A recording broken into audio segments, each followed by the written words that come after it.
Why parrots have so much color? Once upon a time, there lived a parrot. One day, the parrot went to find food. Then the parrot sat down on a branch where a mom and baby lived.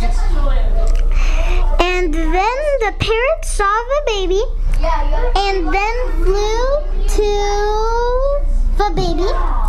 So then the baby saw him and started to cry.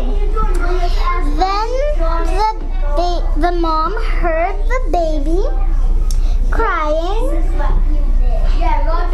So she went to the baby, but by accident the baby hit a jar of juice.